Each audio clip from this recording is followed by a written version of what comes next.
Greetings, ladies and gents, and welcome to this latest episode of Tales from Outer Space, taken from the subreddit HFY. The links to all the stories will be down below, and as always, I hope that you enjoy. And if you do, please consider subscribing. Story number 1. Everything's a Nail, written by Hidden Fox. Every race brings something new, something unique to the intergalactic table. The Iziara brought their unique knowledge of faster-than-light travel. The Kacha brought the mastery of cuisine and flavor. But humans brought the strangest thing. You see, when we first met humans, nothing in particular stood out. They weren't particularly better at anything. Their art wasn't good as the Wenthians. Their technology were nothing compared to the complexity of the Talan. The humans didn't bring a skill. They brought a single concept. They brought a phrase. They brought every tool is a hammer. It's an odd phrase. Quite simply, what it means is that every tool can be used as a hammer, from calipers to a crowbar. They are hammers. That's not the issue with the phrase. Of course, every tool can be used as a hammer, but why would you? What the phrase meant was something else completely. For humans, not only is every tool a hammer, everything is a tool. Why get a glass cutter when you can just use a rock? Why create anti-gravity technology when you have rockets? Why have one powerful computer when you could just use 4 weak ones? Why use poison if you have a gun? Why use a gun if you have a chemical weapon? Why use troops if you have a planet cracker? Not only is everything a tool, so is everyone. And nothing can be scarier than the concept of a living human tool. End of story number 1. Story number 2. Origins of an Empire, written by Oxtech.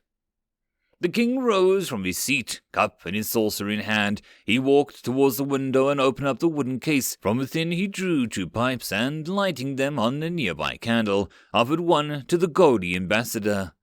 How far back do your people trace their proud history? I heard you spoke of ancient traditions that the time of owls persecuted mankind. Please, do elaborate. The ambassador quickly joined the king at the window, accepted the pipe. He noted that the view from here was quite an excellent one, as hundreds upon hundreds of buildings of all shapes and sizes were sprawled out before him. He thought thoroughly about how he should satisfy the king's curiosity, remembering the history lessons of his old tutors. On a whim, he also decided to take the opportunity and display some of his arcane abilities to spice up his own lesson. Taking a deep drag from the pipe, he exhaled the smoke, and he used his sorcery to form into various scenes from the history of the goal. Slowly, the smoke began to take shape, displaying images of vast cities that stretched for miles, great pyramids that seemed to reach the sky, and streets teeming with life. Buildings of intricate designs rose from the ground in great numbers, while the markets were lost and overflowing with exotic goods from all across their dominion. It is said, in ancient days, when the false gods still walked the earth, that many peoples that would later become the tribal goal would the first of the human tribes to conceive the concept of civilization in the lands of Vaitrana Inferius. It was that we developed agriculture, built vast irrigation systems, and great pyramids of stone and brick. Legends claim that it was a time of inconceivable wealth and prosperity. So much so that the entire cities were built upon gold and the streets were lined with diamonds. It is said that there was no war then, no hunger, no poverty, no conflict, only peace and tranquility. A utopia, if you will, built on the principles of freedom and equality, where no man stood above the other. The realms vast and diverse, knowing no hardships, they worked only for the betterment of all. But then, everything changed when the great enemy arrived. Now, the smoke changed to an image of an elf and a man embracing each other, showing each other gifts and exchanging pleasantries. The human appeared to be genuinely delighted, no hint of treachery or malice. The elf's visage, however, was twisted and distorted, his empty eyes and supplementing his false smile. They came to us bearing offers of coexistence and friendship, peace and understanding, blinding by all the sense of security we accepted. After all, what would possibly go wrong? Who could possibly challenge us, the masters of our own world? We had to tame the rivers and deserts, bent the elements to our will through arcane means. For a short while thereafter, all seemed to be well. They appeared to keep their promises, and we lived in harmony. In secret, however, they worked tirelessly to undermine our civilization. Slowly, but surely, they infiltrated our governments, leached off our wealth like parasites, and undermined the bonds that kept family and society together. By the time we discovered their insidious plot, it was already too late. They subjugated, enslaved, and humiliated us. They enslaved our men, defiled our women, and desecrated our temples, and murdered our children with a sadistic glee, shattering in but a few moments what had taken us centuries to build. Ambassador took another drag from his pipe, exhaling the new smoke and refreshing the fading old. The new smoke once again showed an image of a glorious Gudian city, but this one was different. The streets were empty, the buildings in ruins, and the Great Pyramid had been replaced by massive piles of corpses, while the temples were shattered, replaced with idols and tributes to a foreign god.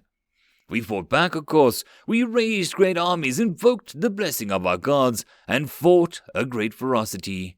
But alas, it was all for no use.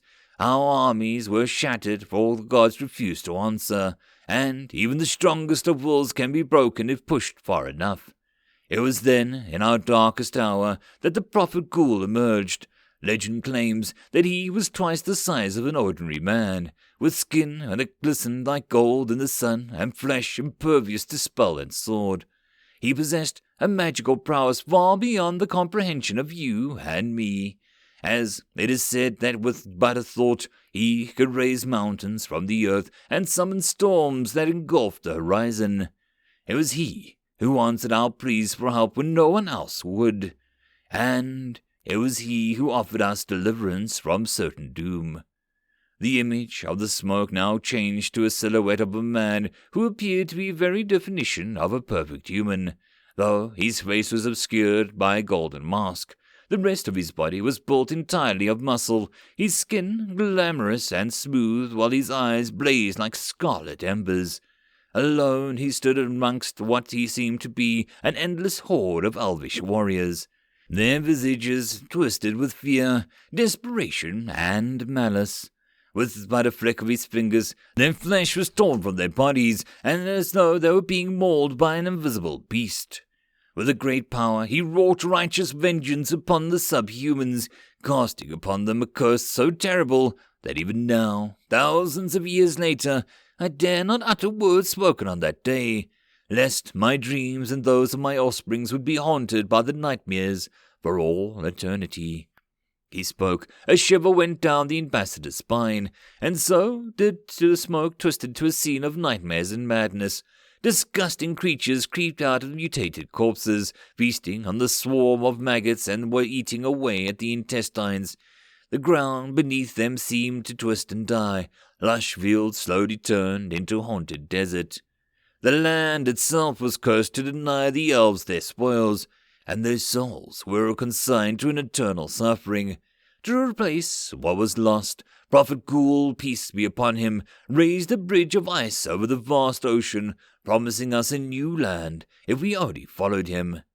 Once again, the smoke changed. Now it displayed a scene where the prophet raising the bridge so fast that it disappeared beyond the horizon. Hundreds upon hundreds of thousands of men, women, and children made their arduous journey across the sea, the bridge collapsing behind them as they went. After years of hardship, we finally arrived in Makan, where they were settled and started over.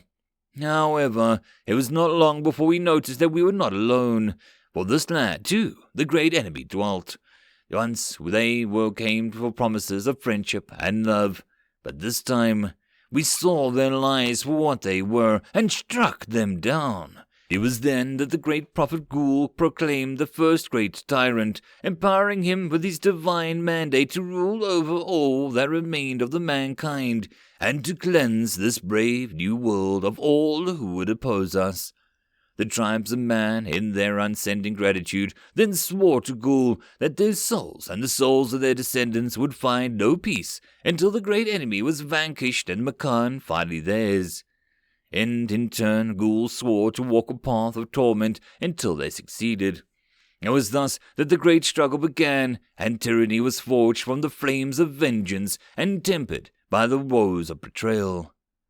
But, regardless of his power, Ghoul was but a mortal man, and he too eventually succumbed to old age. Upon his death, however, he was not simply mourned, not merely honored. No. It was by the collective will of our people and the powers beyond our understanding that his soul ascended to godhood, and from that day on he has watched over his chosen people, observing our work as a parent would watch over their child. The smoke showed a few more related scenes before finally fading. The proclamation of the first great tyrant, the first campaign against the owls, the construction of the royal palace and the obsidian throne, and so forth. The ambassador then finally finished smoking his pipe, and he concluded his tale. I believe you can imagine what came thereafter. The ambassador continued to survey the city, and his eyes eventually came to rest on the battlements with great disdain. He noticed that the coastal batteries were still aimed at the White Fleet. Once again, his anger flared up, and with even him noticing it, he incinerated the tiny stub of a cigar that still remained in his fingers as he thought about the properly address this issue. The king, meanwhile, would continue smoking his pipe, swiping away his smoke in order to not disturb the goalie's elaborate smoke display, which he observed with great interest.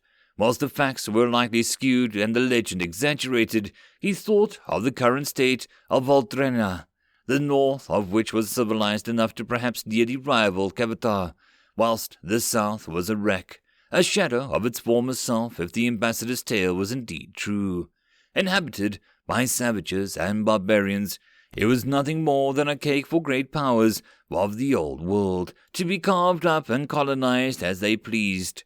Southern Voldrania would like to be unrecognizable by your ancestors, great deserts devoid of human life, no civilization for miles upon miles, vast rainforests inhabited by savages, elves, and other beast folk. Even the men have been left in a poor state.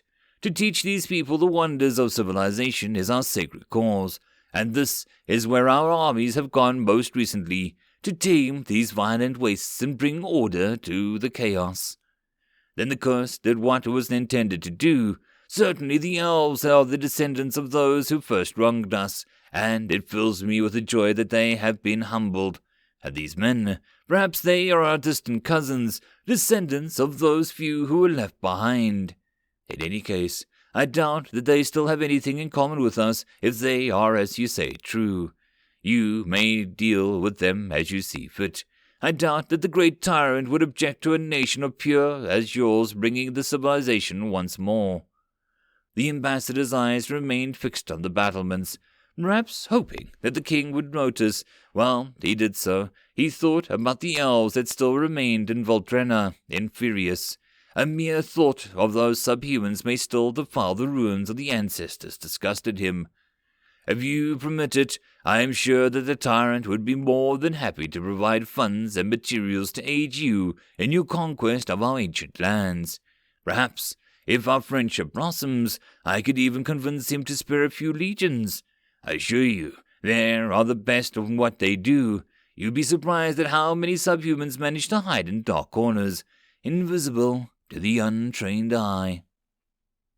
End of story number 2. I hope that you enjoyed, and if you did, please consider subscribing. If you wish to support the author, there is a link to the original story, so pop over there and give him your support. If you wish to support this channel, however, there are a few ways to do so. The best and easiest would be to share this video with other people, as well as liking, subscribing, and leaving a comment. All of these things tell the algorithm that this channel is at least vaguely interesting and that may share it with other people. If you wish to support the channel in some other manner, watching my other videos would also help tremendously. Or, if you really like, there is a link down below to leave a tip or to join the Patreon. Any and all support is very much appreciated. And I hope that you all have a good one until the next time, and I'll see you then. Cheers.